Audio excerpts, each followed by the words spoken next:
The following program is rated TV MA-LSV. It contains strong language, sexual situations, and violence. It is intended only for mature audiences.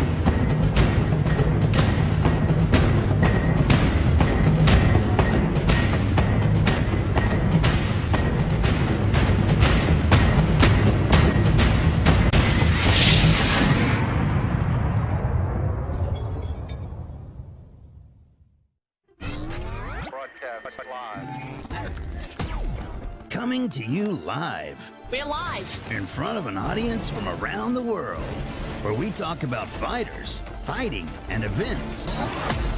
Welcome to Fight World Live, where you can hear about the latest in the world of combat sports. Get ready to gear up and square up, because we are going live. And now, Broadcasting live. Super broadcast live. this is Fight World Live.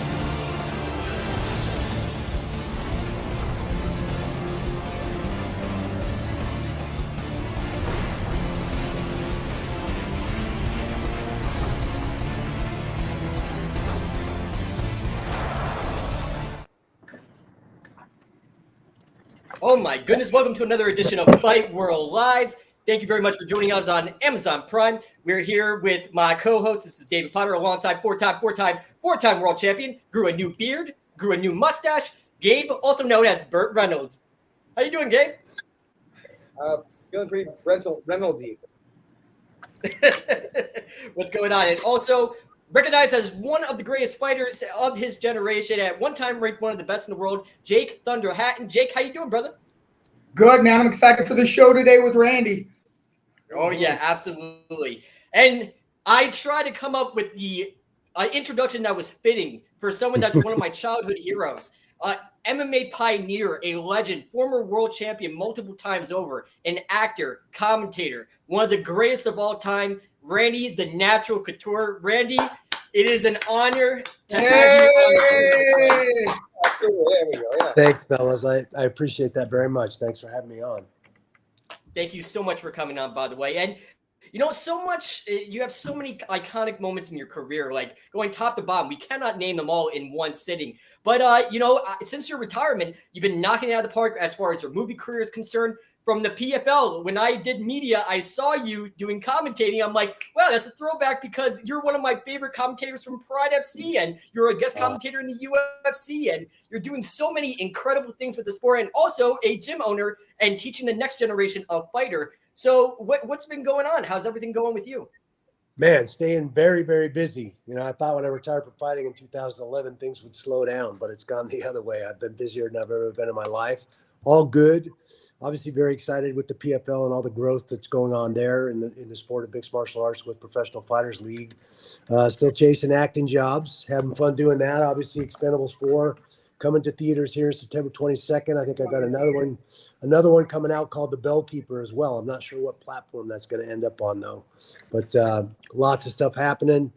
You know, the charity stuff's going strong as well. I've got 2 rides coming up this month, one in Quad Cities, you know, Moline, Illinois, and in that region. Up there with Big Tim Sylvia and Jens Pulver is going to come out this year. Excited to see those guys. I'm hoping I can get Militich to come out too. Maybe do a little guest bartending or something for the ride. So it's going to be a fun weekend. And then I'll be up in Seattle where I grew up for the 4th annual Extreme Couture motorcycle poker run up there in the Everett, Seattle area, back where I grew up. So looking forward to seeing my family and some of my friends up there while I'm up there for that. That's awesome, man. So much charity work that you're doing, and so much that you're contributing, not just as a person, but as a fighter. And you actually brought up your Tim Sylvia fight, which is one of my favorite moments of all time. Came back and you're like, you know what? I think I'm going to challenge for the heavyweight championship again. Why not? and the MMA casuals, and Jake, you were in the audience too, right? for that fight? Hey, Randy, I'll tell you what, that fight, I've been to probably 60 or 70 UFCs and thousands of, different fights. I have never, ever in my life heard a crowd louder. It was in Columbus. It was deafening, the shrieks when he hit him with that punch and knocked him down. I mean, I had people jumping on my back. It was craziness. It was insane. The first 20, 25 seconds of that fight, I hit him with that left inside kick and overhand right, and he fell down. I was as surprised as everybody else in that arena. I don't think they sat back down the rest of the fight. No, God no. I was glad it went the way it went. That was probably the closest I ever came to that one punch knockout. Most people thought I was crazy at 44 coming back and trying to fight Big Jim, but I felt pretty confident and comfortable with my abilities and the way we matched up. He posed some big problems, obviously, at 6'8". But that last 10-second countdown, that was the largest crowd we'd had in mixed martial arts in North America at that time, at about 22, almost 23,000 people. It was insane. Really, really crazy. It was insane to watch, especially, as a 19-year or 20-year-old kid.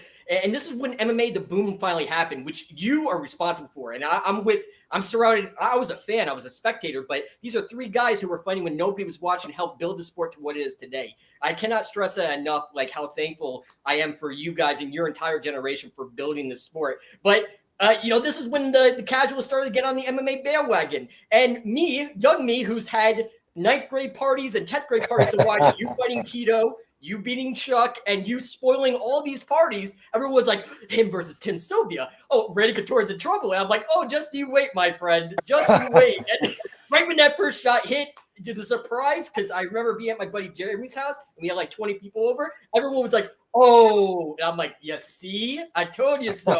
Gratification, 20 seconds. Actually won me $10 from one of my buddies, so I appreciate that, sir. Wow. And you actually had the same running buddies because you trained with various members of Team Quest, right, Gabe? Yeah, so I was with Dan Henderson in his gym for a while. Oh, at Hendo, Team Hendo? Yep, yeah, and then Matt and Chael and Chris and God, who's who ran through that gym at that point. Yeah. We had a crazy room back then. It was unbelievable, honestly. We could have sold popcorn to any of those workouts. I mean, I'll tell you, those sessions were. I mean, so I first started working with Dan when he was just teaching or training out of the Temecula High School wrestling, and rough time there. And then actually, we had Sean Tompkins that went over and was working with you for a while at Extreme. Yeah. And actually, my second fight ever, you were cornering Nate Quarry in the Gladiator Challenge. Yep. And I met you backstage. I think Joe Stevenson was on that card as well. He was. Big Daddy, yeah. I mean, I remember we were doing a warm up, and it was a bunch of guys in the cage warming up for that fight. Yep. And Joe walked over to the cage gate, and he knocked on the hinge, and it went tink tink tink tink. He's like, my opponent's head is going to go right there. Right there. Yep. And he absolutely pulled that off. I could not believe it. Me and Nate were looking at each other like, this guy's nuts. Yeah. And sure enough, he hit a double and ran him right into that gate. Boom. Yep. He knew. Well, the thing is, his coach was the head of Gladiator Challenge. Yeah. So Joe knew that cage better than anybody. Yep. He had it mapped out. He knew where to put the guy and exactly in the right spot. And but yeah, I distinctly remember meeting you and Nate. I'm still friends with Nate to this day. So am I. Obviously, Nate's one of the boys, one of the family from back in the day, for sure. 2002, that was my second MMA fight, and I got to tell you at that point, you had already been in the game for considerably, much longer than myself. But it was an honor to have you even sitting. Would have been 5 years at that point. My first fight was in '97. So yeah, but I mean, you were a known commodity. You know what I mean? Like, I think your first fight ever was probably the UFC. Is that correct?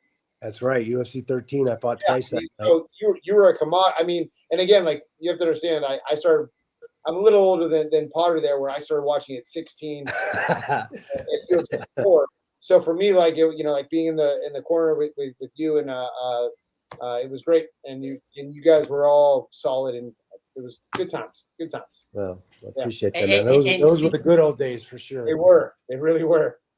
Oh yeah, and speaking of your gym and everything, like, and you as a coach, I marveled at your work as a coach. Especially, I recognize that you were a wizard probably in 2004. It was right after Roland Gardner. He got a bronze medal in Athens, and then he popped up in Team Quest. He said, "Well, I'm going to do a fight, and it's going to be against Hideyoko Yoshida." I'm like, "That's a pretty scary fight, like gold medalist versus gold medalist." And Hideyoko Yoshida was already a couple fights deep, and I'm like, "Okay, if he's training with Team Quest, he's going to be in good shape." Naturally, he was training with you, training with Hendo and everything like that. And he got his first victory beating a very, very good Hideyoko Yoshida. And just speaking about coaching and everything like that, and you knowing all the ups and downs of a fighter, like how's coaching been with Extreme Couture, and how's everything going, building up the next generation of fighter? Yeah, I only go in on occasion and work with the guys, some of them individually when they ask, but Wednesdays is wrestling day. I'll go in there on Wednesdays and put them through wrestling practice. Most of the guys don't have that wrestling background, and they've never been in, a collegiate or a Greco-Roman wrestling practice. And it's a different intensity. It's a different mindset, and it raises their level. It changes their perspective for sure. So on occasion, I'll go in and work with the guys during that time. I don't get in there nearly as much as I'd like, honestly. Look, two things. Well, like I said, I'm busier than I've ever been, and then the disc and the neck just aren't going to take any more abuse, and I don't want to have a surgery. There's no way to do that halfway. You're either doing it or you're not doing it. So Randy Couture is not going to do power slap. He's not going to do any type of fights anytime soon. He's like, I mean, how did I get this stuff sanctioned, for crying out loud? It's ETE waiting to happen. Hey, we talk about this every single week. Hey, stand still, don't move. Let me slap you. Yeah, stick my chin out. Let you attack me your hardest. Big Tim's doing this now. Tim just had his first slap fight, and he's got another one coming up. He just knocked a great big kid out with one shot. Just boom. Sure. I mean, Tim's probably almost 400 pounds right now? No, 323, maybe 340. He looks pretty good. Yeah, he's bigger, obviously, than what you used to see him when he was making. Either way, he's a big boy, and he's a huge guy. Yeah, he knows how to generate power. Is what I'm saying. Yeah, no doubt about that. Nothing about the weight as far as I'm just saying, a guy of his stature, even at like 280, he knows how to put it down. Yep, absolutely true, man. Not a guy you want to give a free shot to, for sure. Yeah, I'm running from that. Oh, yeah, and that's the reason why you won. It's like, well, how did Tim Sylvia lose? Well, he never hit Randy because Randy kept that head movement, that boxing, and everything like that. Yeah. And Tim Sylvia, if you want a good demonstration of Tim Sylvia's skills, check out his fight with Rico Rodriguez and also his fight with Cabbage. That demonstrated how serious his punching power is. Absolutely correct, and that's the Tim we got used to seeing that went out there to tear a guy's head off. He wasn't fighting to lose, and I think there was a time Tim got a little uptight after it was the Andre Arlovsky and Tim show for about 3 years there. And I think he kind of started fighting not to lose instead of going out there like we're used to seeing him and fight to win, fight to tear somebody up. And that's absolutely the wrong mentality. And I think that, Tim knows that too. And that cost him ultimately. He just got very conservative. He got the sphincter factor went way up, and he did not want to lose that title instead of being willing to deal with the risk and go out there and put it on the line. Absolutely.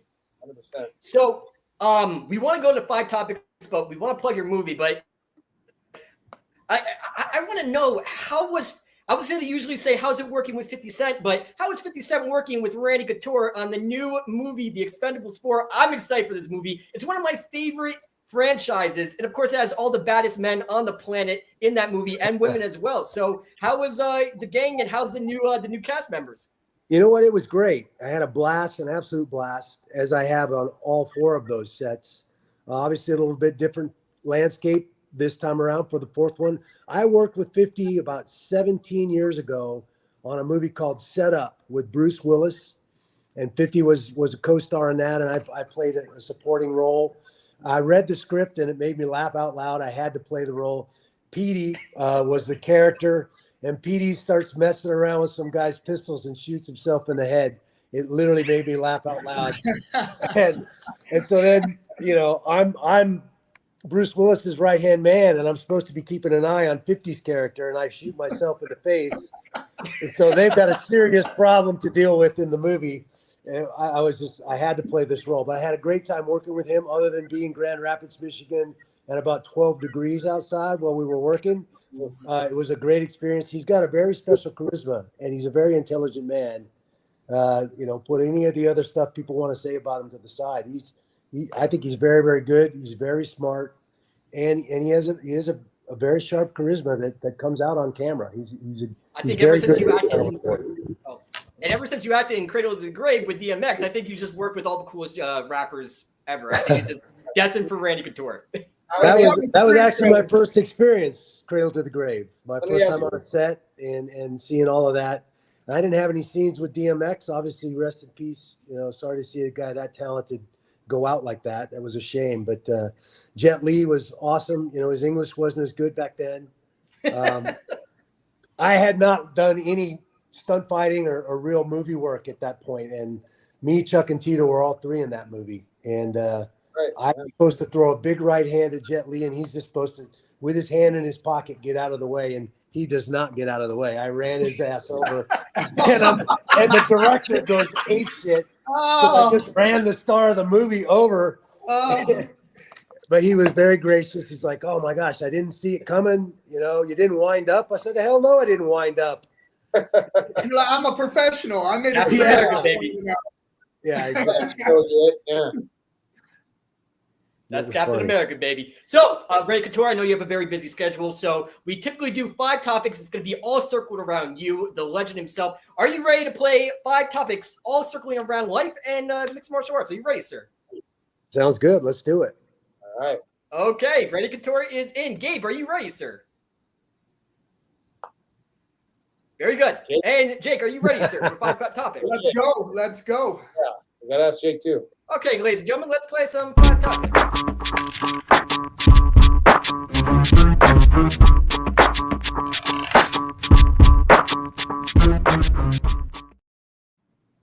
All right, Randy Couture, are you ready for topic number 1? Yes, let it rip. Okay, let's go. The topic number 1. Let's go! So one of our fans actually asked this question, with you being a movie star and acting in some of the best movies, if you were in a Marvel or offered a Marvel or DC role, what superhero would you want to play?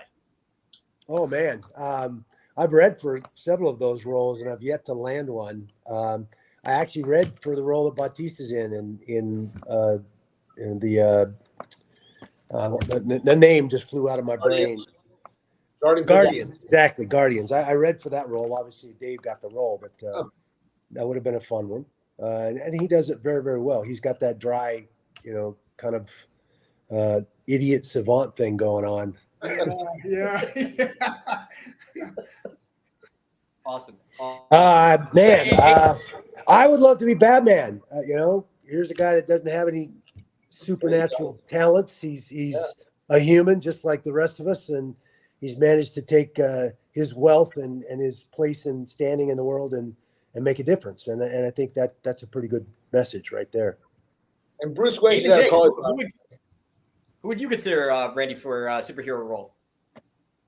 I think Captain they'd America. Have to adjust the cowl to fit over these ears, but I think all our superheroes should have cauliflower ear. That's my personal opinion. Yeah. just a little bit. You know what I mean? Make it more realistic. Kind of waiting for a president to have cauliflower ear. Ooh, hey, might straighten up the country if that happens. Yeah. Maybe Jim Jordan. There we go. Are you going to get into politics? I mean, come on, American hero. You're in the military. Man, I got 3 ex-wives. The media would literally have a field day with me. I would vote for you, and I would work for you for free, sir. I would be on your campaign trail. I quit my job. My fiance will probably leave me, but nevertheless, you run a campaign, sir. I'm on that trail with you. Trust me, I volunteer. I appreciate that. Put me in, coach. I'm ready. All right. Are you ready for topic number 2? Let's do it. 2. All right. Let's go to topic number 2. Just a little ditty about 2.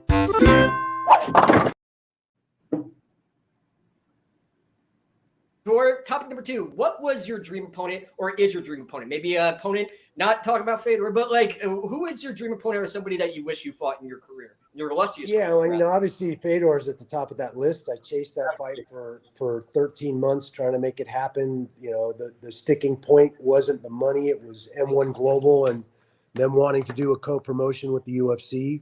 No, the UFC wasn't going to have that. They weren't going to put anybody else over. It just wasn't going to fly.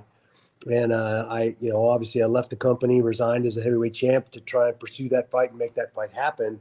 And, you know, they filed injunctions and did a lot of stuff, forced me to cause a lot of money, spend a lot of money rather. And, you know, the clock was ticking. I was already in my, mid 40s. I didn't have, the window for me to continue to compete at that level was closing very, very quickly. So it didn't make sense to continue. You know, Mark Cuban was trying to help me out, find a way to make that fight happen. And there was just no way it was going to happen. And things are what they are. I had to move on and went back, and that led to the Lesnar fight and that last little run on my career. That was I think 5 or 6 fights there after 2008 or in 2008 that led to 2011 and retiring. Right. Just so you know, Randy, I think that's everyone's dream opponent for you. Like genuinely, that's one of those fights that is always the what ifs. Like really genuinely like, and then also you would have that always admittedly it's past it, but that Cold War angst of Captain America. Rocky IV comes to mind, and hell yeah, Drago and all of that, and he was the king of Pride at that time, and most rankings had him as the #1 ranked heavyweight, and I was the heavyweight champ for the UFC, and they had me sitting at #2. So that's definitely the guy you want to fight. If you want to be considered #1, you got to go out there and fight the best guy. So that was why I was so hot on making that fight happen when we were both still in our prime. I say that as a 44-year-old, but it was the truth. I was still fighting at a very high level even at that age. So what was very peculiar about that entire situation, especially as a fan, and again, as a spectator, I have nothing on your knowledge or anything like that. So this is just as a spectator's point of view. But like 2002, 2003, 2004, Pride was accepting UFC fighters, and there was a lot of co-promoting, and even Vanderlei Silva showing up on the cage, like, I want to fight Chuck, and they were doing crossover talents, and Pride screwed them over. I mean, they sent over Katsuyuki Fujita, they wanted to get Sakuraba, they wanted the Vanderlei Silva versus Chuck Liddell fight, and you know what? Pride was an unwilling partner in that, and UFC sent over Rico Rodriguez, sent over Chuck Liddell. UFC did right by that deal. I mean, with M1 willing to do business and willing to send over Fedor just for a little bit of co-promotion, like they were going to be offering Pride. That's why it was so peculiar why that situation never happened. Like, what say you? Yeah, I mean, that was the truth of the matter. They just didn't want to do a co-promotion and put M1 over. M1 was other than Fedor, M1 was relatively unknown. Unlike Pride. Pride was arguably one of the top fight organizations in the world. A lot of eyes and a lot of fans on Pride for sure. The winner between me and Chuck was supposed to go fight in that Grand Prix, and their sincere hope was that we'd meet Vanderlei in the final. That didn't work out that way. Obviously, Chuck lost and didn't make it to the final. We saw, it was Rampage versus Chuck. It was Rampage beating Chuck. Vanderlei Silva beat. But he beat. I fought his brother, and I can't think of his name. Alistair Overeem. Chuck Liddell beat Alistair Overeem. It was Overeem, and that was back when Overeem was tall, skinny. If you go look at that fight, he was a lanky kid. He didn't have the freaking traps to hear any of that at that point. And that wasn't Overeem. Chuck beat him. Free horse meat. That was crazy. I was at that fight. I got to guest commentate for some of those fights, obviously, and that was a fun show. There was the way they did things in Japan was just completely different. It was really cool. David, and you were actually this is not the first time that you were actually commentating with Mr. Bass Rutten. You did it actually in Pride at this event, Final Conflict 2003. Yep, that's right. And you actually said the last person that called me old, I spanked his ass. I think iconic. I might have dropped the atomic butt drop during that Vanderlei Silva Mark Hunt fight over there. And Mark Hunt, let me speak very clearly. Mark Hunt got a cut over one of his eyes, and I went to spit that out, and it came out all wrong. You can imagine where that went. Man. I thought Boss Rutan was going to fall off of his chair when that came out of my mouth, and I was like, "Uh-oh!" That was a big no-no. Speaking of which, David, earlier you were saying that Mandalay came into the cage and said he wanted to fight Chuck. That's not what he said. Oh yeah, That's not what he said. He was something else with Chuck, which I was in the crowd and I thought that was hilarious. So. Yeah, that's funny. All right, let's not get canceled by Amazon. Are you ready for topic number 3, good sir? Yeah. Okay, let's go. The queen has feet of a beat. 3. Your fans ask, what was your favorite career highlight? What say you, Mr. Couture? Man, I had so many ridiculous, amazing fights on this journey as a fighter, almost right from the start in that first fight with Vitor Belfort. And, at 34 years old, and most people thinking I was going to get my ass whipped by this young phenom who was tearing everybody up. And that kind of set the tone in a lot of ways for my entire career. Obviously, that fight right there, the Tim Sylvia fight, was in my opinion, one of my favorite fights in my career. That crowd, the whole night, the matchup with Tim, everything. That was certainly a marquee fight for me in my mind. Got it. Gabe, what was your favorite Randy Couture fight or Randy Couture moment? I can think guess. my favorite, and I know you already know it. Him spanking Tito. He's probably my least favorite fighters of all time, and just the way he was kind of demoralized, and the spanking at the very end was enough to make me tip my hat because it was so well done. I mean, I could have never in a million years planned to be in that position in the last 45 seconds of that fight. It just worked out that way, and I have no idea why that popped into my head.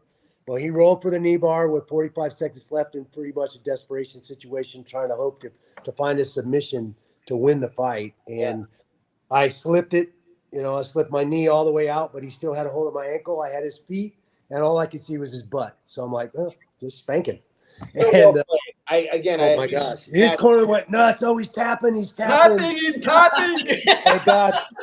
No, it was John. Sir. Yeah, Big John McCarthy knows exactly what he's looking at. What's going on? Yeah, 100%. Exactly. That would have been the worst moment if that would have been that would have been a rough night if they'd have called that a tap for sure. John is an exceptional ref, and it was hands down for me at least. Yeah. Jake, what was your favorite Randy Couture moment? Oh man, Randy, you know what it is because I was there, and that was, I mean, again, I've seen most fights than most people, and that was a magical moment. But the first fight with Chuck was amazing also because nobody's done that to him. I was definitely on that night. I had a great camp. Worked a lot on making friends with the eventuality or possibility that he could knock me out. I mean, he had that capability. He was really good at just timing guys and catching them right on the end of those long levers. But nobody had solved that riddle yet, to Chuck. He just got such a good base, that low jab keeps him outside. So you doing defensive wrestling his defensive wrestling is solid, being a wrestler for Cal Poly and in college at Division I. And I knew what I was in for, and I was like, well, if he has the ability to knock me out, I'm going to hit him first. And that was my goal. That fight was awesome. You did not let him settle in. You were in his face the entire fight. I remember that. I think it was UFC Meltdown May 2003. And I had it was my 9th grade graduation party. I had people over to watch it. And everybody said Chuck Liddell, and he came out to Vanilla Ice and Ice Ice Baby and stuff. And you came out unceremonially ready to drop down from heavyweight to light heavyweight to solve that dispute because Tito Ortiz had a movie commitment or something happened. Gabe will correct me if I'm wrong, but nevertheless, everyone had Chuck Liddell to win that fight, and you, once again, spoiling the party. Yeah, that's exactly what it was. I think just like Vitor that first time, just like Pedro Hizzo when Dana and company bought the UFC and the brand. Again, they wanted to put Chuck over. I just lost 2 fights in the heavyweight division. They were sure I was on my way out finally, and they said, hey, we want you to come down. My 3rd fight on that contract was supposed to be Andrei Arlovski. And Andre broke his hand 3 weeks before that fight. Thank God that fight did not happen because my son, Caden, was born on the night I was supposed to fight Andre. Oh wow. And I would have been in hot water had I missed that whole deal. That'd have been a rough one. Yeah. And so they couldn't find anybody on 3 weeks' notice to replace Andre to keep me in the heavyweight fight. So they said, hey, how about you come in June and fight Chuck Liddell for the interim title? He's not willing, Tito's not willing to put the title on the line against Chuck for whatever reason. We're going to strip Tito. We want you and Chuck to fight for their interim championship. I said, so I'm in. Sign me up. So that's when it happened. I spent a lot of camp working with Dave Hagen on my kickboxing and entering. I beat the hell out of him, that poor guy. But he was a great coach, a great trainer. He held mitts really, really well. And we worked on that timing to close that distance and throw that overhand right. And, man, did it work it was perfect, honestly. Amazing. You won that interim title, and then you went over to September 2003 for UFC 44 Undisputed, and you solved that dispute and won the Undisputed Light Heavyweight Championship of the world, adding to your collection and your legacy. So are you ready for topic number 4, good sir? Yes, absolutely. Okay, let's go. The topic number 4. Love question 4. So what fighter do you enjoy watching the most now, currently? Oh, man, there's so many great fighters out there right now. Obviously been a big fan of Michael Chandler. Dan Chandler was one of my Greco-Roman wrestling coaches. So that just came out of nowhere. Michael Chandler. He trained with us at Extreme Couture for a couple of years before he moved on, and he's just been exciting to watch. Came from the amazing Missouri wrestling team with Tyron Woodley and so many others. Ben Askren, they were all teammates on that same Missouri team. Love the way he competes. Love his gas tank. I was excited that he was going to get to knock the hell out of Conor, but it doesn't look like that fight's going to happen, unfortunately, now. But there's so many amazing fighters out there right now. In PFL, 4 seasons of watching Ray Cooper just tear through people, and that guy comes storming out of the tunnle, and you knew something explosive was going to happen. How do you feel about Minkoff? How do you feel? Minkoff is amazing. He's incredible. Yeah. Great tactician in typical Dagestani or Russian style. This very stoic, methodical killer. Basically, we have a few of those in the PFL. Umlatov, Magomed Kirimov. These guys are amazing. They started competing at a very, very early age.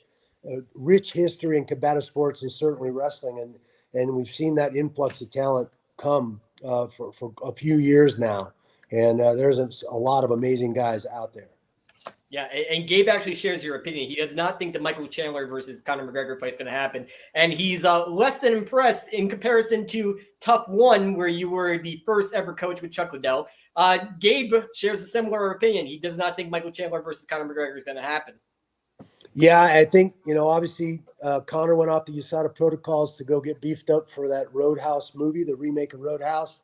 And he passed the deadline, I think, a week and a half ago to get back on the USADA protocols to be able to fight Chandler at the end of that show. That did not happen because of the shenanigans going on at the Heat game down in Miami. So, unfortunately, another big red flag for what I think is a lifestyle issue with Conor, frankly, at this point. There's been too many instances like this where he's been called out for acting up, for not acting like one of the greatest fighters that ever walked on this planet. And in my opinion, those type of antics take those guys out of that discussion. Fair enough. Wrong. So, are you ready for the 5th and final topic? This one's going to be a brain buster, and we would definitely love to hear your point of view because Gabe was bringing it up. Are you ready for topic number 5? Absolutely. The man, the myth, the legend, Ray Couture is ready for topic number 5. Let's make a baby 5. Man, we've been talking about this. Gabe actually brought up to my attention the potential PFL and Bellator merger. Ray Couture, what say you? Obviously, Viacom is looking to sell Bellator. They purchased Bellator after the UFC left them and left a huge void in their programming on Spike TV. Obviously, they were the first, frankly, that had the balls to put MMA on regular television, and thank God they did. The first season of The Ultimate Fighter and everything that took place after 2005, largely because of Spike and Spike's gumption to put this sport on TV when everybody else was pushing back and calling us freaks and criminals. So good for Spike. They filled the void with Bellator, did some revamping, moved away from the progressive tournament, eventually brought Scott Coker on, who's somebody I have a ton of respect for. He ran Strikeforce for a lot of years before he got absorbed by the UFC. My son fought for Bellator for most of his career, and Scott's just one of those guys, a lifelong martial artist, a handshake type of guy. Treated his fighters very, very respectfully, and contrary to some of the other promotions out there. So I was a big fan of Scott and Bellator, and so I think it's run its course. Moving it to Showtime kind of created a ceiling for exposure for those fighters, and I think I'm not really sure what their motivation is for wanting to get rid of Bellator, but it's definitely up for sale, and PFL is in negotiations for potentially being one of a couple, my understanding is, and I don't know who the other players are, but there's a couple people that are interested in purchasing that. I don't know purchase prices or anything of that, but that is a real thing that's going down. Obviously, I think PFL's angling at launching their pay-per-view model next year. There's a plethora of marquee names, Michael Venom Page all the way down to the Patricky brothers and on down the line. A lot of great fighters there. Bader, Lenkoff, and that's not even touching on some of the female fighters that they've done a great job of building stars out of. So there's definitely some marquee names there that would help the PFL launch their pay-per-view model next year in 2024. And obviously, Francis Ngannou was a huge signing for the PFL, and he's going to pop up in early 2024 on that pay-per-view model. Kayla Harrison will be back there, even though she wanted to be in the regular season and get that fight back with Pacheco. Oh, yeah. She's going to hold out and do the pay-per-view thing. We're going to see Jake Paul there, I think. I think he may get a boxing match in and then spend some time shoring up his potential technical weaknesses as he transitions to MMA. It'll be interesting to see how that transition goes. Obviously, we did that with Kayla Harrison. We're doing that with Clarissa Shields right now. I think Jake Paul's going to be given that grace period to kind of get his feet under him in MMA. And then obviously he'll bring a lot of eyeballs to a pay-per-view. So who they match him up with is really what I'm interested in. They'll let him handpick some of these guys like he's done in the boxing. Welcome to MMA and welcome to the PFL. You're going to have to sink or swim now, pal. You brought up a really interesting point, Randy, and I didn't even think about it at all, about the merger. If they did a pay-per-view and they did a Bellator versus PFL champion, because there are all the champions in Bellator have name recognition, and having a merger of that type where basically you have the two, the 2 or 3, number 2 or 3 promotion, and they're both vying for who is the best in the organization overall. I think that's an interesting. It would be a really interesting, way to market that one of those first or early pay-per-views with the new influx of marquee talent, because they have some very good marquee names on their roster. Now they have 250 athletes signed to that roster. So, there's a number of athletes there that haven't reached that marquee status yet, so to speak. That's, being honest. But we just launched PFL Europe. Next year, you're going to see PFL Middle East and PFL Africa. I think the year after that, you're probably going to see PFL Latin America and PFL Australia. PFL is growing leaps and bounds. There's a lot of these fighters that maybe don't have those marquee names yet that are from those regions, and they will plug right into that PFL regional model that eventually will work their way up to PFL Global and then the PFL pay-per-view model. So it makes a lot of sense to me. I understand. And when I first heard that there was a potential merger going on, I didn't understand, because we're in such a different format with the regular season, the playoffs, and the championship every year. And there's probably a lot of those fighters that don't want to embrace that grind, frankly, because it is a grind. You're signing up to fight 4 times in 8 months. I mean, it's something. But I think on the regional level, there's a lot of great shows. We've got our second regional show in Europe coming up in Berlin here in about a month. And the first one in Newcastle was huge success. It sold out in a day. So Dan Hardy doing a great job of matchmaking and working that PFL Europe angle. And I'm excited about the regional promotions coming up for the PFL and everything that's happening with this company. So I didn't know Dan was heading that up. He's fantastic. He is amazing. What a brain. I mean, he's just so articulate about what he's seeing and tactically and technically. I really admire what he does. Yeah.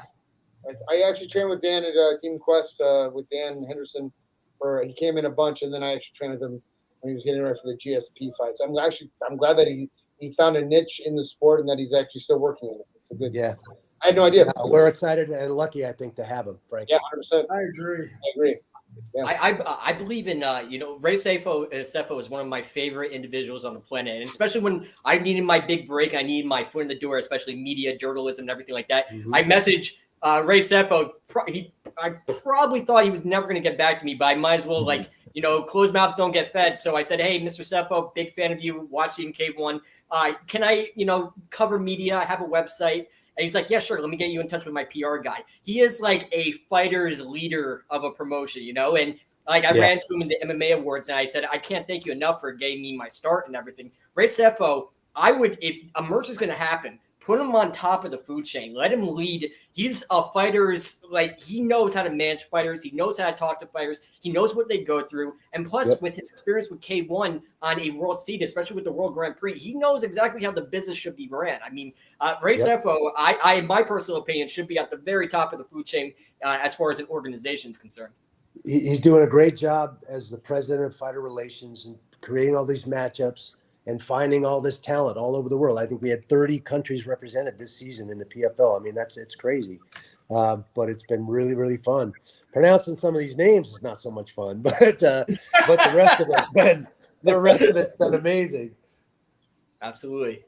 So we're heading towards the closing of the show. Randy, it's such an honor. This is the first interview I've ever done where I was absolutely nervous. Besides me and Mike Tyson, Randy Couture and Mike Tyson are the only two people that made me nervous. And it's such an honor to talk to you. I've been a fan of you since you fought Pedro Hizzo in the UFC and been a fan ever since. So where can we find you? Where can we locate you, especially on social media platforms? Yeah, XC Natch on Instagram. Believe it or not, there's another Randy Couture running around out there. I actually thought somebody was squatting on that name, but that's actually his name. Some people squat on those names to try and get you to pay them to get them unlocked. But so XC Natch on Instagram, Randy_Couture on Twitter, and Randy the Natural Couture is the fan page on Facebook. So you can find me there. Extreme Couture GI Foundation, that's xcgif.org for any of the foundation stuff, especially if you're a veteran. Doesn't matter where you're at in the country, we'll find you. We're providing some financial support, some counseling for some of them that need it, and just trying to take the pressure off of some of those wounded combat veterans. We've also got Merging Vets and Players, and that's at vetsandplayers.org. So if you want to get connected, we're in 9 cities right now and growing rapidly. If you want to get connected with the veteran community where you live, or if you're not able to show up in person to one of those gyms, you can get on a Zoom and work out with us and sit in the huddle with us and talk about all the demons, the good stuff, the bad stuff, whatever's going on in your life with a bunch of like-minded folks. It's peer-on-peer counseling, and it's been amazingly powerful. Hell yeah. Gabe, Jake, final words to the former world champion and the legend himself. Gabe, final words to the champ. I appreciate you coming on and talking with us. It's always a pleasure. And it's always great hearing what you're doing, and keep at it. I appreciate you, man. Thank you very much. Awesome. Thank you very much, Ray Couture, the Natural. Thank you very much for coming on the show. We're all big fans. We'll all plug the charities, and we will most certainly be watching you in theaters in September for the Expendable 4. So, Randy, thank you very much for your time. Awesome, man. Thank you guys very much. Have a great one. Thank you. Jake can sing. Randy Couture, ladies and gentlemen. Wow. About Jake? Man. I have never been more nervous in my entire life. And I said, Gabe, get some slack, Gabe.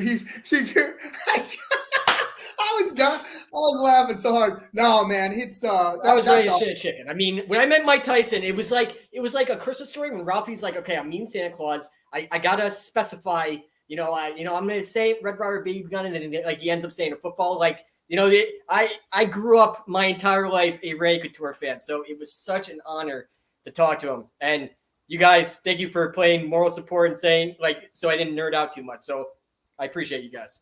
I have one small gripe. Yes. Why didn't you ask Jake his final thoughts? Oh shit!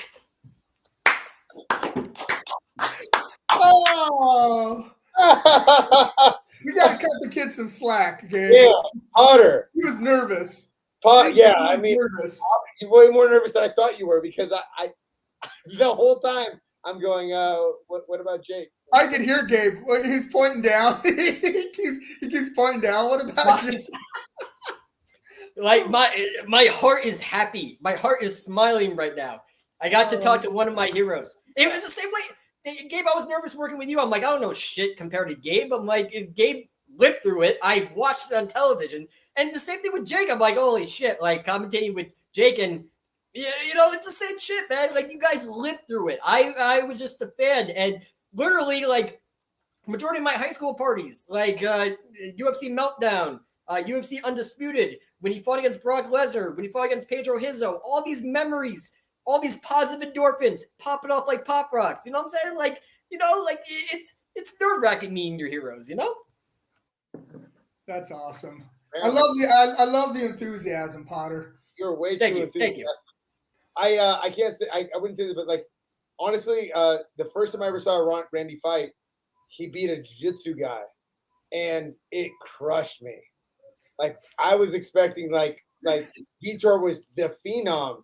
He was Carlson was going to give him the Gracie name, and at the time I was such a jiu-jitsu nut hugger, and to have him just like big brother, little Vitor. Now I respect the hell out of him and no issue whatsoever. But at the time, I hated that man so much. Oh, I hated that man. Fair enough. Mr. Gabe. Yes. Of course, the man, the myth, the legend, 4-time world champion.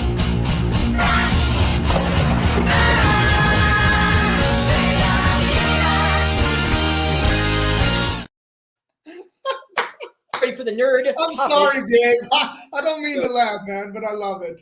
You cut him out from asking Randy Couture questions. He doesn't have a video. Give Jake some love, man. Give Jake what he needs. I'm good, man. Trust me. I'm just eating my popcorn in the background, just enjoying it. As soon as we get up the show, every single time I get a message from Jake saying, dude, where's my video? Why don't I get the love that you get? Why can't I talk to the guests? And I'm like, hey, Potter, I don't know what to do. Oh, that's great. Unbelievable. But Mr. Gabe, Mr. Jake, are you ready for the nerd topic of the week? Goddamn right. I am 0-4 so far. Hopefully I can get this one right. No, you got one. No, I got the first one right. Yep, you got the first one. Yeah. So 1 and 4, 5.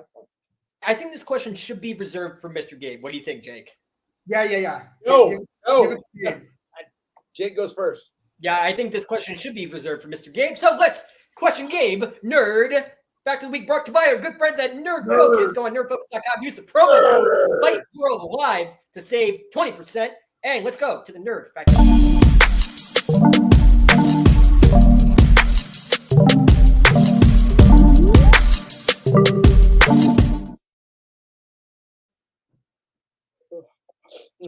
Mr. Gabe, are you ready for the nerd? I'm not. Jake is. So, Mr. Gabe, how many times did Randy Couture fight Vitor Belfort? 3. Is that Final correct? words? Is that your final answer? 4? 3. Yes. 4. 3 is correct. Good job, Hey! Mr. Gabe. Jake, I can tell you the first time was at heavyweight. The second time was boxing. at lightweight, and he got cut on the eye.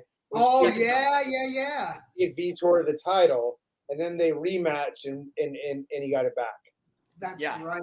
That's And Vitor Belfort was a bloody mess. I mean, holy crap. Like, an absolute nightmare because Randy Couture lost the title, and I felt so bad for Vitor. This is the only time I was like, I wasn't disappointed that Randy Couture lost because Vitor Belfort just lost his sister, where his sister was missing. So anytime you see one of your idols lose, it sucks. But it was like one of those times where like, okay, it was a cut, it was a stoppage, and Vitor Belfort has his flowers. But that third fight, Oh my God, Vitor Belfort's face. Put a beating on him. Absolutely. Yeah, I forgot they rematched. Yeah. I was thinking I would have guessed 2. I was wrong. The rematch was kind of like, you beat me, but you know you didn't really beat me. Yeah, That was it was almost. It was worse than the first beating, but it was more like big brother, like, oh, you think you beat me? You know, like it's like, you know, if you have that buddy that you know, at one time slap boxing hit you, and you're like, you didn't really hit me. Let me show you the real what's going on. That's right. And that was a juicy Vitor too. Yeah, I mean, yeah, he was juiced up. Yeah. Oh boy, yeah. Him and Overeem, full of strong. You mean a lot of horse meat? It's a lot of Juicy Belford? Juicy Belford, right? It's juicy. He was juicy, all right. So juicy. All right, thank you very much. Gabe gets his first. Let's go. No, it was my second. I got another one. No, I think that was the That's second. the Yeah, first that one. was the second. Two for 4 now. Well done, good sir. That was your Nerd Fact of the Week. Nerd Fact of the Week brought to you by our good friends at Nerd.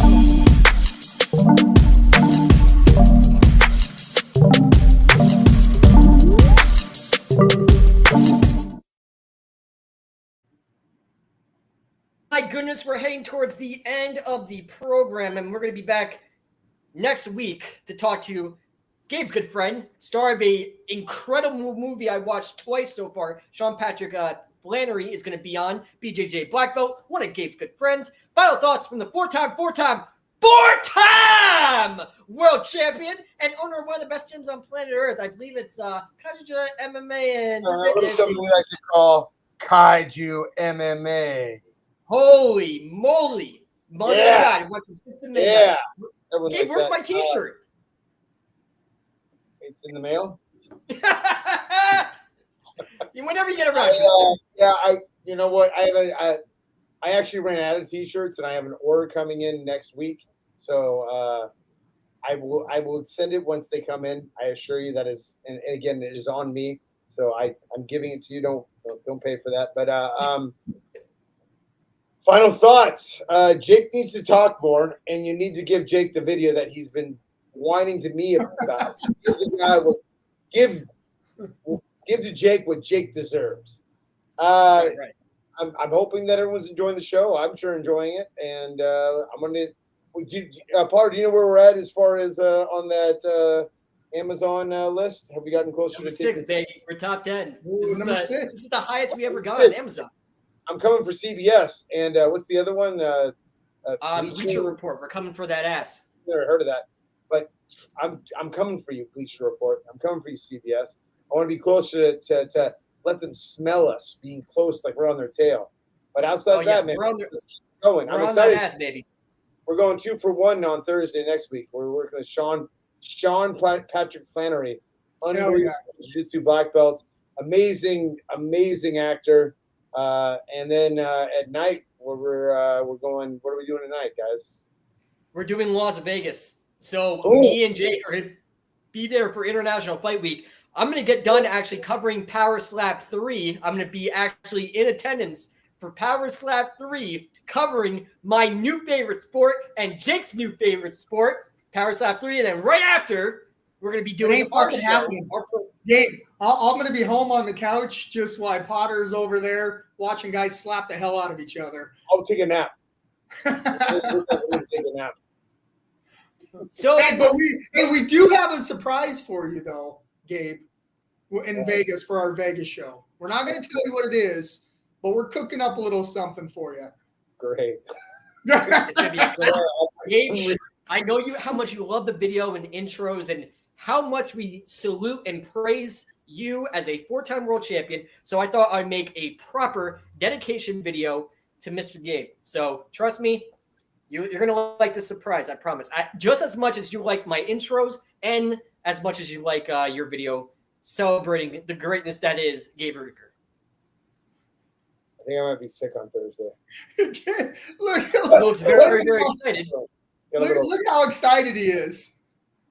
The enthusiasm, he can't contain it. It's like Christmas right now. It's like Jake Thunder Hatton, at one point in time, one of the greatest in the world, one of the best in the world.